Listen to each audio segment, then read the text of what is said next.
Greetings, Local 2627 sisters and brothers. Today is Monday, February 10th. I hope everybody's had a great weekend. Anyway, let me just get to what I need to talk to you about.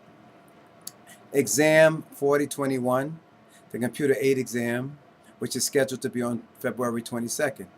Now, I've had numerous calls about the exam locations.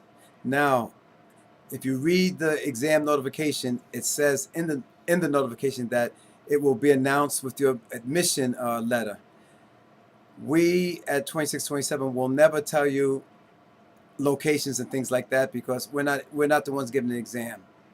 If we look at the website, like you could look at the website and we see one date on it, and then we don't look at it for a couple of days and they change the date, but we're still giving you the old date, then it's a problem. Then you're going to hold us responsible. Since we don't administer the exam, information about the exam particulars you should be contacting DCAS about. So please don't get indignant when we say that we don't know to contact DCAS. It's not our responsibility to contact DCAS. It is your responsibility to not contact DCAS, because we cannot keep monitoring to see when they're going to change the date or when they're going to change the time. We don't give out the letters. We don't administer the exam. Our job is to make sure that you're aware that it's out there. Okay? So please, if you don't, I would suggest that if you don't get a letter from DCAS, I'd say within 3 or 4 days of the exam, that you make a call and find out what the actual exam location is going to be. Now, there's a list out for supervising computer service tech for the people who took it. Now, the list is broken up by agency. Some agencies may have about 15 people on the list. Some agencies only have 1 person on the list. If you were provisional and you've got your notification and your list number, and you're already working in that title, then you should contact your HR and make sure that they're aware of, take your letter with them, that you are on the list for that location. Now, there shouldn't be a problem with calling anybody since you're already in the title. If there's 15 of you, they should appoint all 15 of you because it costs them absolutely nothing.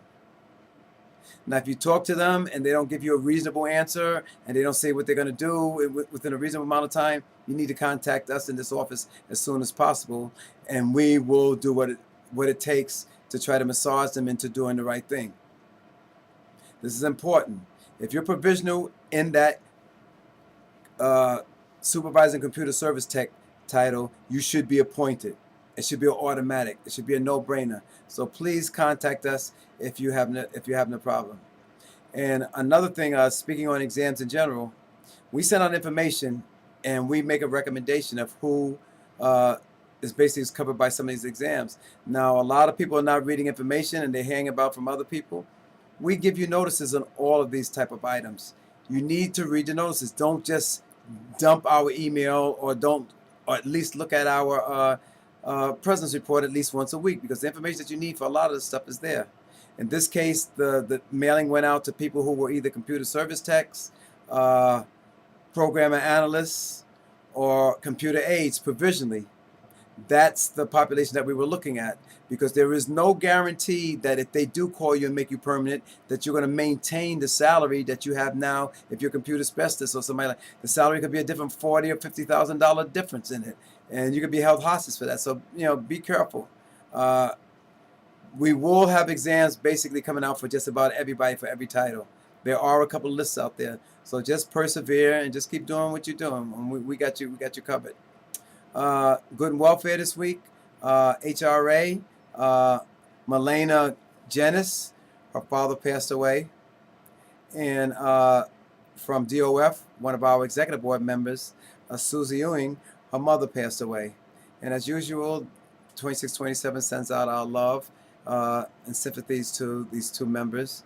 And until we talk to you again, have a great one. This is Robert Aide.